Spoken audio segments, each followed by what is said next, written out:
The other day I put red beans and rice in my omelet, and today I'm putting chili in my omelet. This is some of that Bear Creek chili. Lucy Bell. Crazy boy.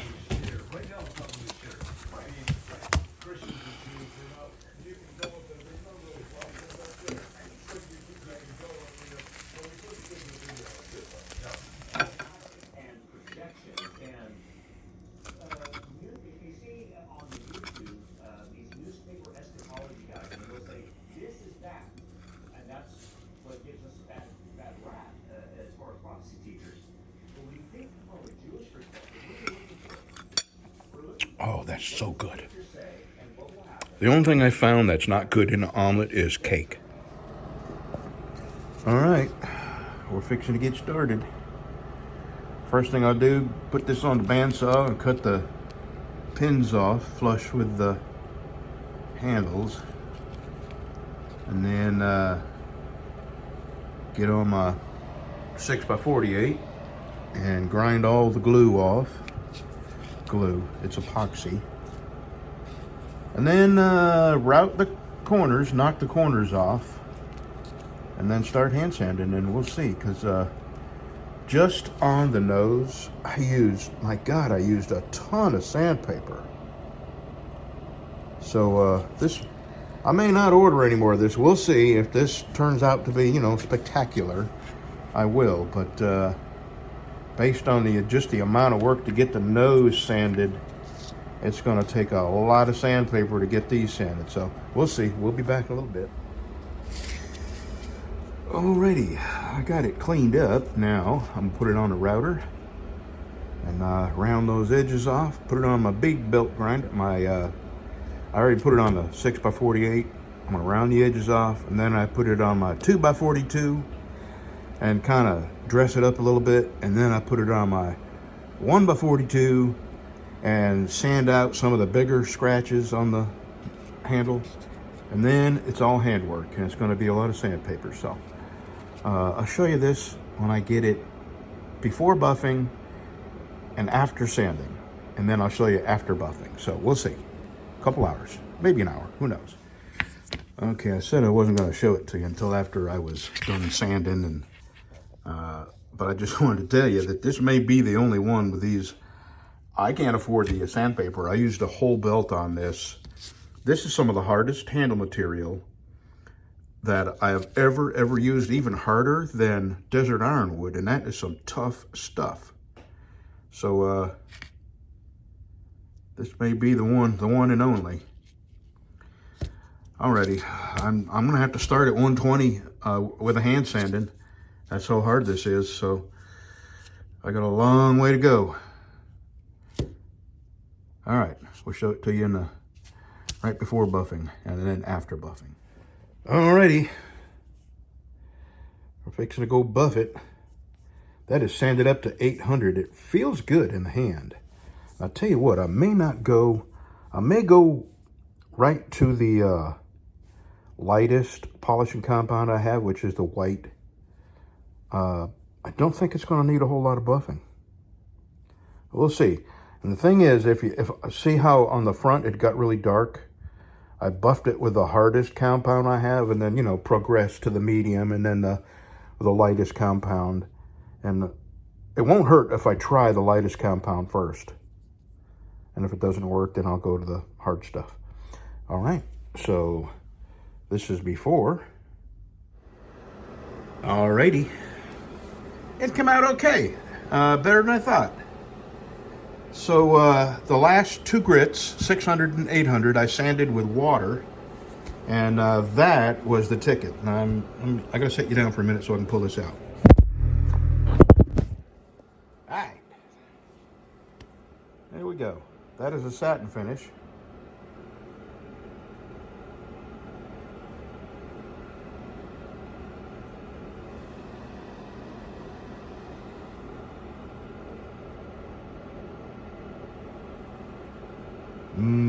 Bacon. All right, I'm happy with it. I'll do it again. I've got another one that I was going to mirror polish, And then I've got one more set of bacon handles here that, I don't know, I may do a BC special or yeah, or a sharp finger. I could do a sharp finger. Yeah, I'll do that because I have some sharp fingers right here already cut out and ready to go to work or get worked. Let me tell you, on this forum, this knife making forum that I go to, I come across this not frequently, but it happens so often you can just predict the next few steps. There's this there's this occasionally thing between people who hammer their steel out and people who buy their steel already flat and then make a knife out of it. Well, there's no knife maker that doesn't have to put his knife at some point on a grinder and grind bevels and shape it. So I'm not trivializing the forging and hammering part, but it's, 1/10 of knife making. You've got a mile to go before you have a knife. But you have these people, and it's always the same type.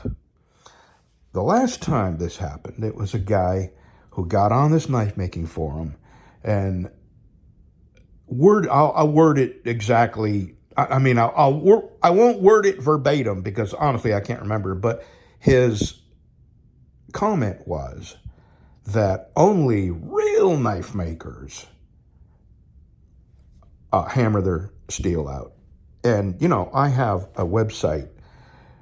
I have made hundreds of knives. And in this guy's mind, I'm not a knife maker. In this guy's mind, this isn't a knife. Not only do I make my knives, but I make my own sheaths. But in his mind, I'm not a legitimate knife maker because I don't stick my metal in a forge and hit it with a hammer. And this particular guy, I went to his Facebook page, and get this. He had a liberal arts degree. He was an adult man in his late 20s, living with his parents. He had this anvil in his backyard. It was just a railroad track.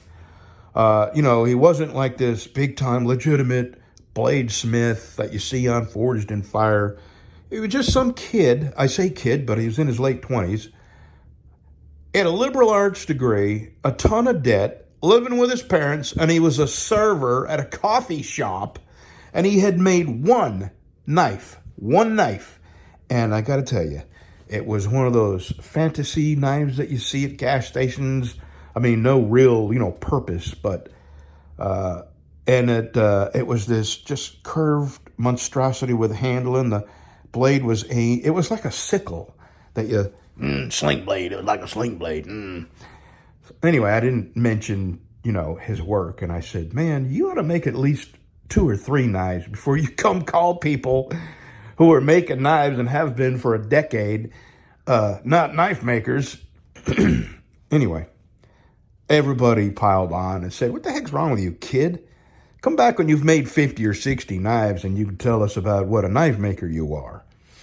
Anyway, today, same thing. Some guy with a thumb ring, and that's the same kind of guy that grows a beard and no mustache. I mean, you can't trust a guy that grows a beard and no mustache. That's just weird.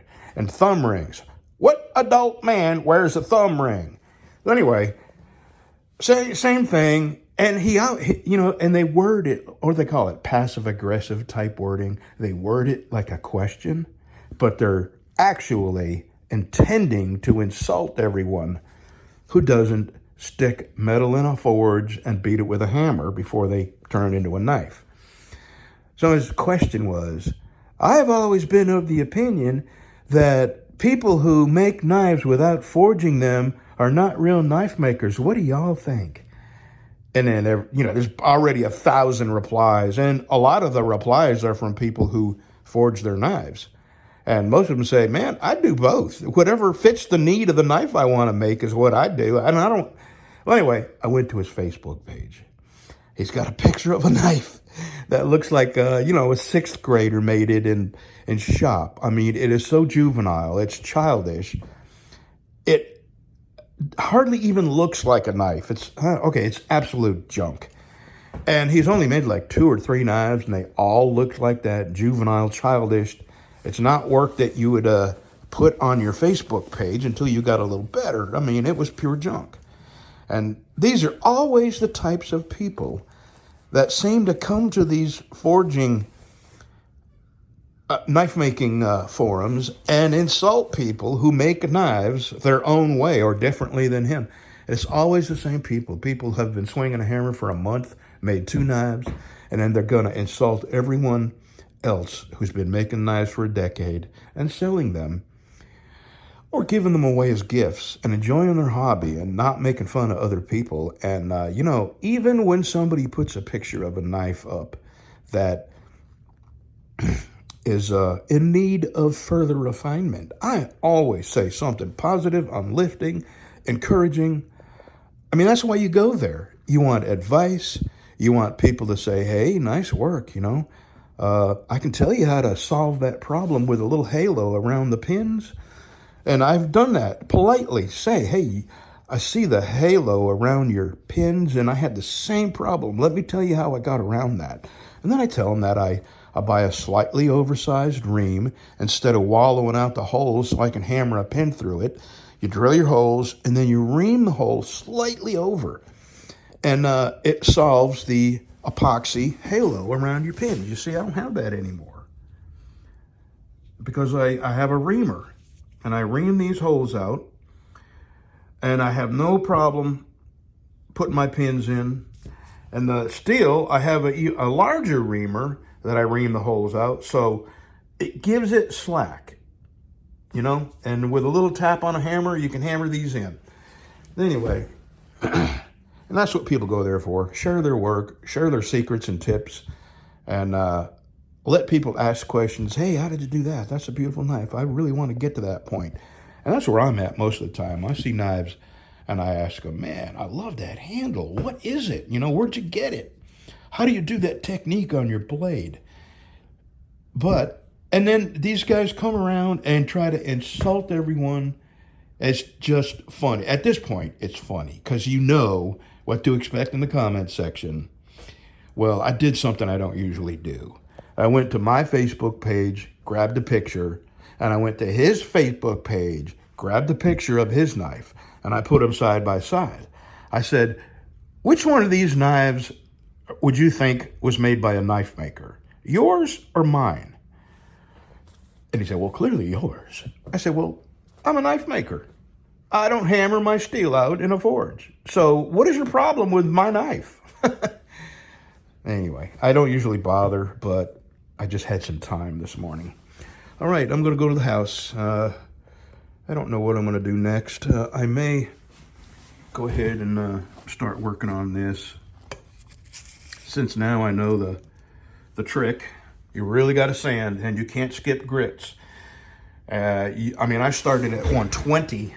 I started at 120, 180, 220, 320, 400, 500, 600, and 800 I wet sanded, and it gave me that. And then I put it on a very light buff with my white polishing compound.